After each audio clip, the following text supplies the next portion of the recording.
Welcome to 1407 Greymalkin Lane. This is the living memory of the X-Men. Don't let anyone tell you different.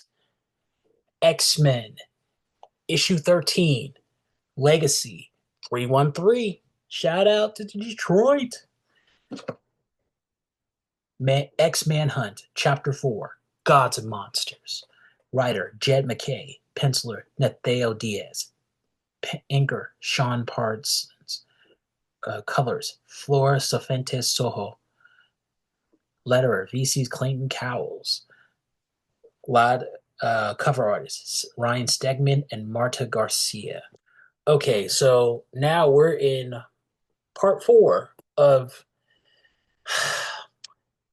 I may rag on the X-Men sometimes, but they really do a really nice crossover event.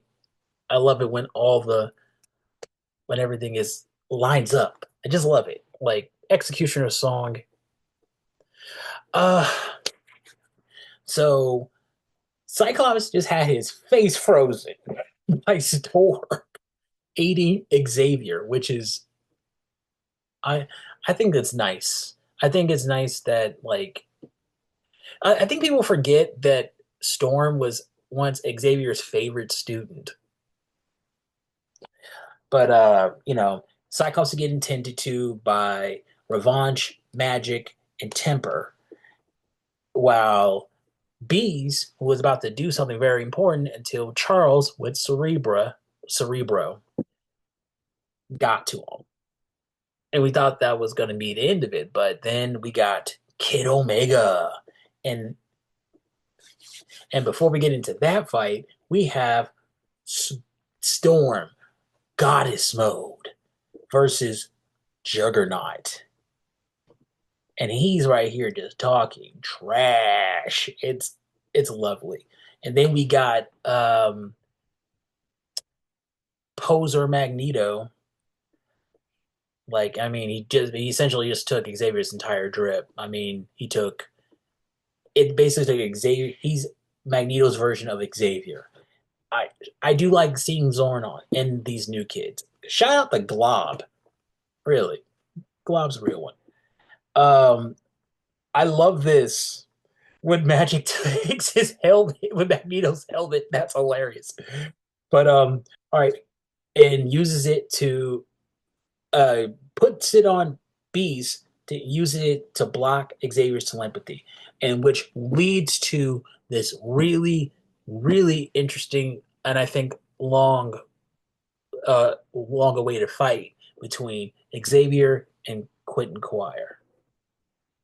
And Xavier brings up a really good point, and which something I've always said: when you have two Omegas, okay, I don't think Xavier is actually an Omega. I just think he has enough skill that he can lie and say that he's Omega, because Xavier is the most he's the one of the most highly skilled, self-taught telepaths. People really forget that.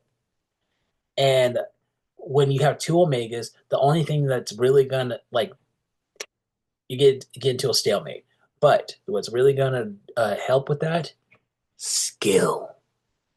And we get Storm going against Juggernaut and Magic, and I didn't realize this, that all three of them are Magic. Well, maybe not Ileana anymore, but Juggernaut and Storm are Magic based, I guess, and I think that's really interesting. Um, I I do think that Quentin Quire, he pulled a fast one. He pulled a fast one on Xavier because Xavier had him beat, and all of a sudden he's like, "Oh, I had something in there, Cassandra Nova." Like, wow, like Xavier can't just win.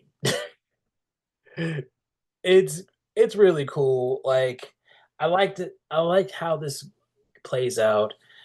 I really think Cyclops he's being a little too hard on Xavier. It's like he's being a skosh hard because Cyclops did the exact same thing when his child was threatened. Remember X of Swords? Like the council told him, don't do it.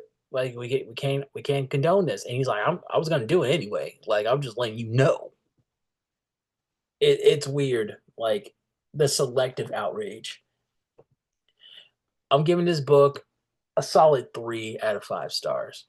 It's cool. It moves the story along really nicely, and we get another confrontation with X Factor, the weakest it's ever been. We're gonna check that out.